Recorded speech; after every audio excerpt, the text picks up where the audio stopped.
Hey y'all, welcome back to my channel. My name is Summer and I'm a waxaholic, and today I've got sort of a different video to share with you guys today. I thought it would be fun to kind of do like a chit chat, sort of a different kind of video, not just hauls or empties. While those are really fun and I love those, I just thought we could kind of chit chat today. And what I wanted to do is kind of address some of the assumptions that people make in the wax YouTube community. And I know these videos kind of were popular years ago, like give me some assumptions or some things you assume about me, and people would do videos and like address them and say if they were true or false, whatever. So it's kind of those sort of vibes. So I asked a few friends, I asked a few fellow YouTubers, and just to see like, what are some assumptions or what are some things that you've dealt with that people assume about you because you do wax videos here on YouTube?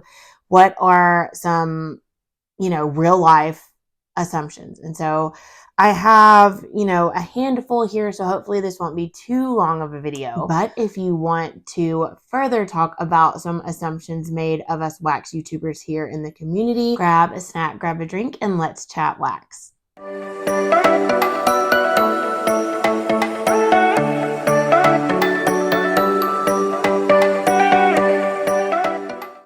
Okay, you guys, so I just want to start this video off by saying that I am not a big YouTuber. I'm just a normal person who likes to make videos and share things that I enjoy. And that is wax, home fragrance, skincare, self-care. Sometimes I may throw in just a random book or, whatever. I like to share things that I enjoy with the community here because I don't have a lot of people in my real life who like wax, much less have an obsession with wax as I do. So, yeah, I started this. It's a hobby. I like to talk to people about wax and home fragrance, and that's why I started my channel. It was a fun outlet for me. It was, just something I could do to share my love of wax with someone. And I love the community that we have here. It's wonderful. And so this is in no way, shape, or form trying to throw shade on the community by any means. I just thought this would kind of be a really different video and maybe, let some people know some of these assumptions are true or false. So I would love to hear down below, what are some of your assumptions of YouTubers in the wax community? Like, what do you assume about us? I have really thick skin, so you're not going to offend me, but I would just love to know. And if we get enough responses, we could always do a part 2. So there's that. But I just like to hear things like this. It's kind of fun to see what people sort of assume, because us as YouTubers, we kind of put ourselves out there a little bit and people get to know us. It's kind of fun to see what people assume about us. So just want to see if you want to share any of your assumptions down in the comments. All right. First up, let's talk real talk here. Assumptions in the wax community. So first assumption is wax YouTubers get free wax from vendors. Sometimes vendors will send us a blend if we've requested it, or they may say like, hey, can you test out this formula, whatever, but they don't send us wax for free so that we'll like talk about them or things like that. If I ever get anything other than like a sample for free, I will always disclose that in my video. I feel like it's very important to be honest and transparent. And if a vendor sent me something for free to try, test, or just because they're sweet and wanted to send it, they know I like a scent, whatever, I will disclose that in my haul video, in my empties video. Each time I share it, I like to disclose that. I don't think that vendors give us wax for free because we're YouTubers. Like, we're not on a PR list. These vendors are small businesses. If they give all YouTubers things for free, that takes out of their, livelihood. Some vendors have reached out and been like, hey, I'd like to offer you a coupon code that you can share with your viewers if they want to purchase, and you can use it yourself. So I always disclose that if a vendor gives me a coupon code and I feel comfortable sharing that vendor and, like their product, it's a quality product, and stand behind their product, I will share it. I would never just randomly share a coupon code with somebody that I've never tried.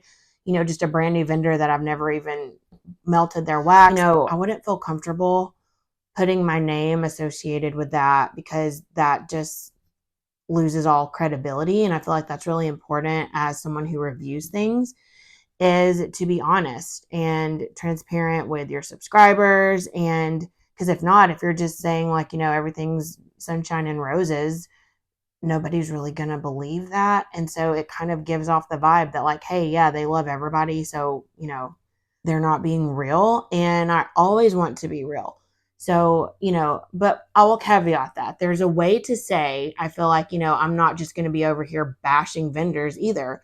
If I try a vendor and they don't work for me for whatever reason, and I find that there's more negative to say instead of positive, I normally won't post that video, because I just feel like that's just, I was taught if you don't have something nice to say, don't say anything at all. So that's what I'm incorporating in my life. I don't want to spread negativity.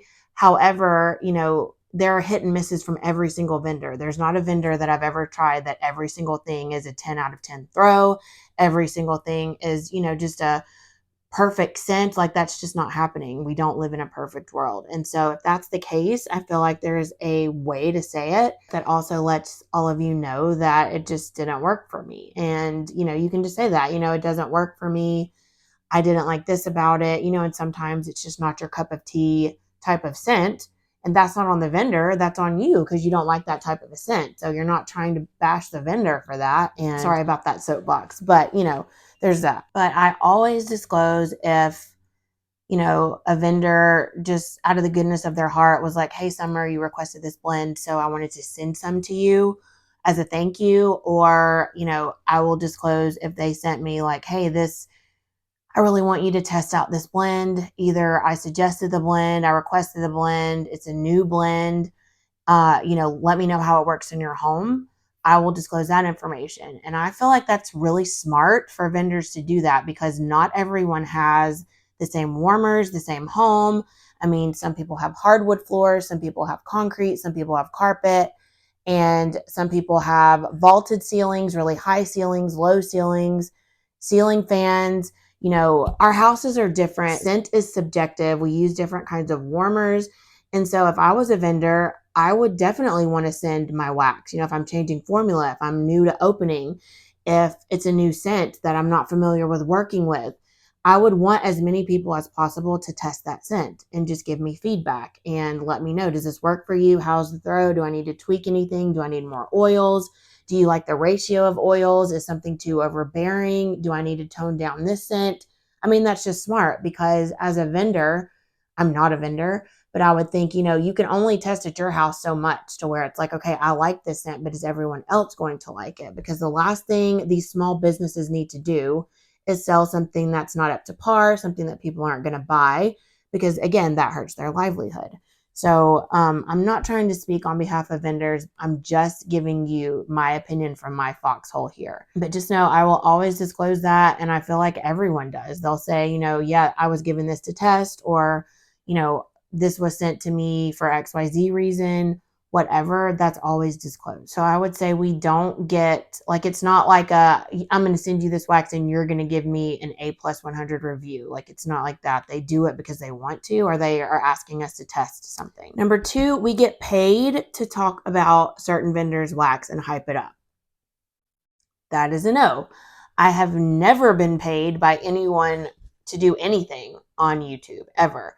And if that ever happens, which, I mean, probably not, I'm not a huge YouTuber, but I will disclose that information. I was paid for this. I think it's very important for visibility, transparency, to let your subscribers know things like that.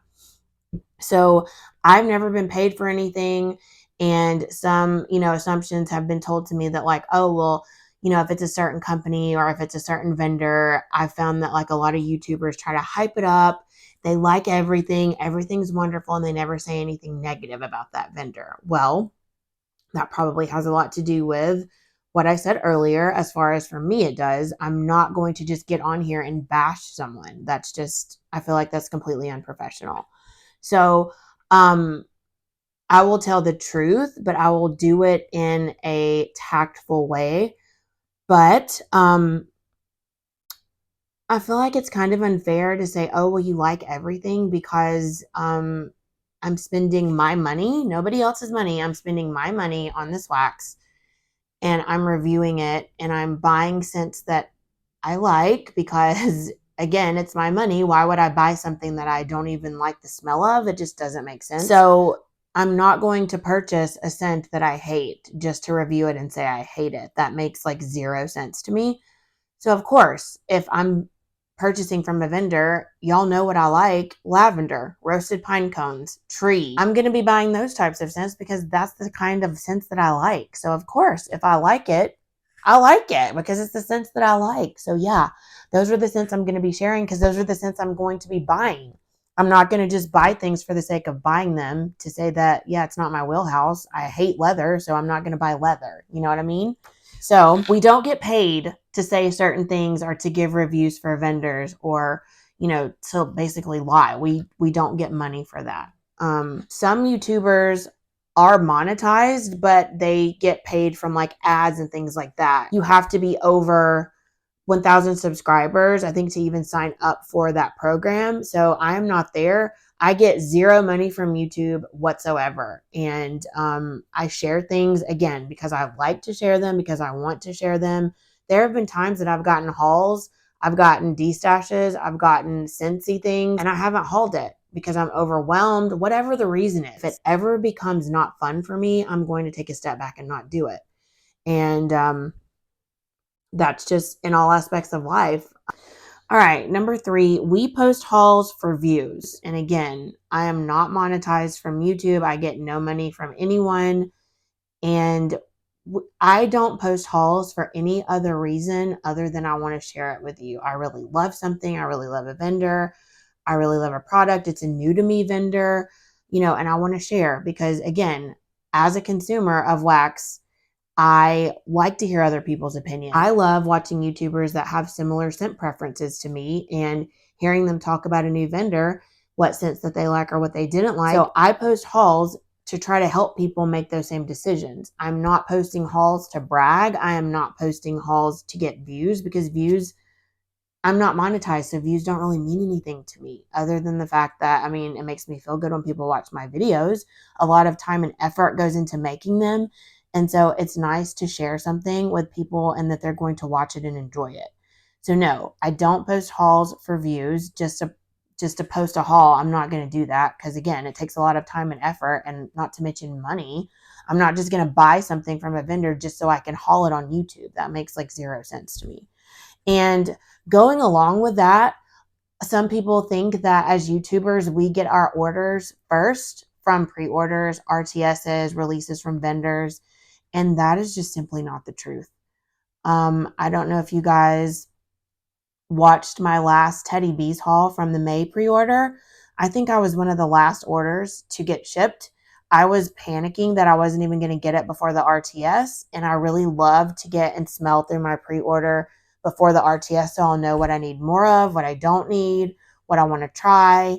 And I didn't even get to post my video before the RTS because it was I think it came the day before, and it was just very, very close to that point. So no, we don't get our orders first because we're YouTubers. I don't even know how a vendor would do that with so many orders. Like, how would they even take out the YouTubers? That just would take so much time. And I just don't even understand how that's practical for the vendor. But that is just simply not true.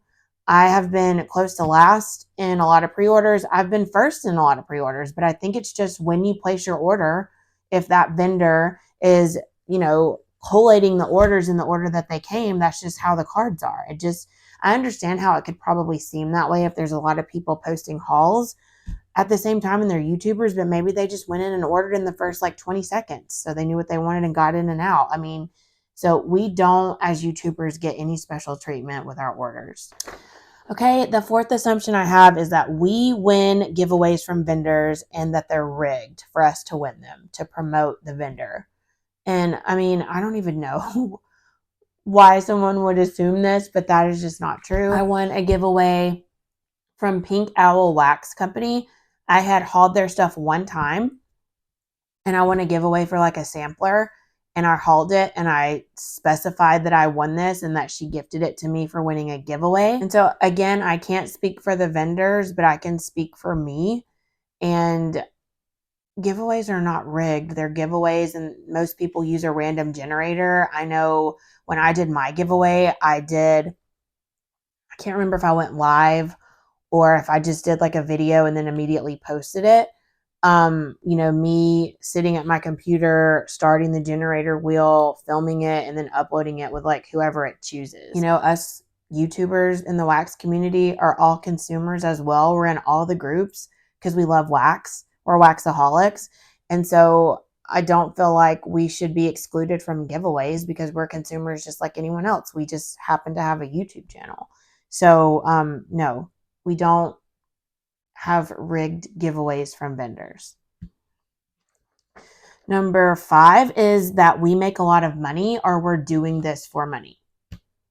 Again, I've already said this a few times, so I sound like a broken record. I am not monetized by YouTube. I have never received any sort of compensation from anyone, from YouTube, from vendors, from anyone for making YouTube videos.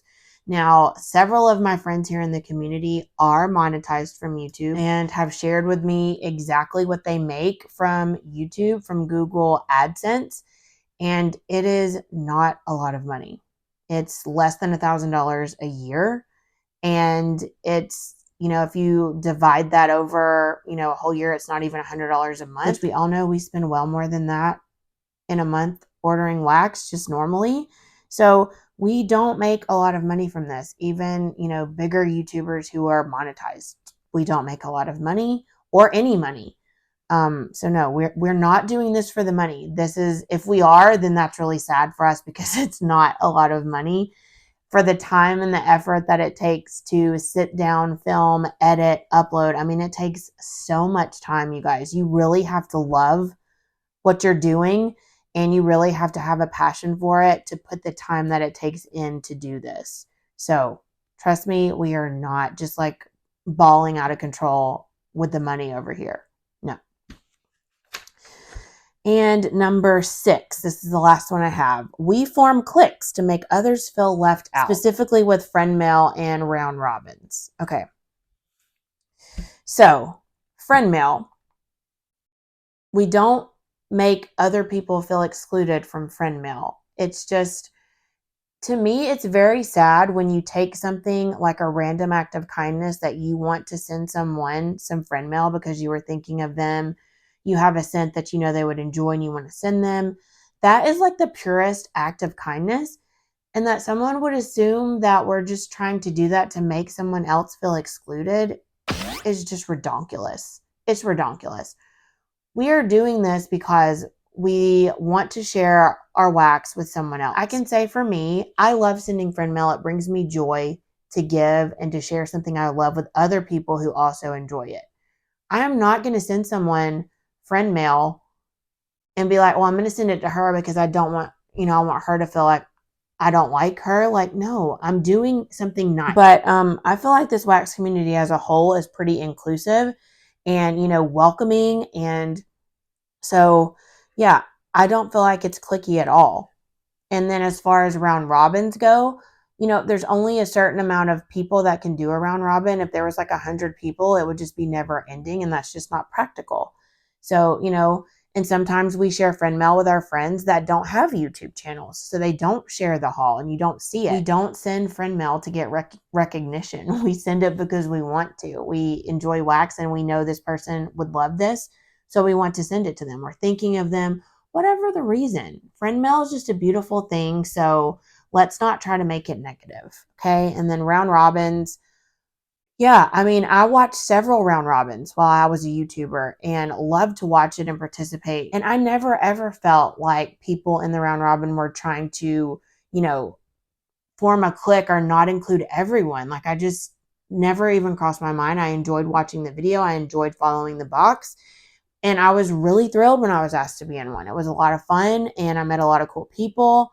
And am I going to be asked to be in every single one? No, but I mean, that's not practical either. So I feel like as a whole, mostly this community is welcoming and supportive and not negative. and not, drama filled. But again, in every group, there's going to be a little of that. I mean, there's going to be a little negativity, there's going to be a little drama. It's just inevitable. And I hate that, but unfortunately, it is what it is. So hopefully, we can keep the drama to a minimum because nobody has time for that. It's wax. And I mean, what in the world could there be drama over in wax? It's wax. We love it. It's home fragrance. Like, why are we trying to create drama? It's so juvenile, immature, and attention seeking. And I just don't have time for that. I feel like that part of my life was over in junior high school. So hopefully the drama will stay away. And, we can just all just be here sharing our love for wax. So that's just what I wanted to talk to you about and just address some of these assumptions that you may or may not have had about us in the wax community. Again, if you have any more that you would like to share, please do so in the comments. And like I said, if I get enough, I'll do another video. But yeah, I just wanted to kind of be more open and transparent and share from a YouTuber's point of view some of these things. And yeah, I'm not here for a pity party or, oh, feel sorry for us YouTubers, because we don't have to do this. We do it because we want to. And I really love it. I really love what I do. I really love sharing. I really love the community we have. I love talking with you in the comments. I love talking with you on Facebook or Instagram or text message or email. And it's just a lot of fun. So thank you guys so very much for watching. Hope you enjoyed this different type of chit-chatty video. And don't forget to like, comment, and subscribe. And I'll see you all on my next video very soon. Bye.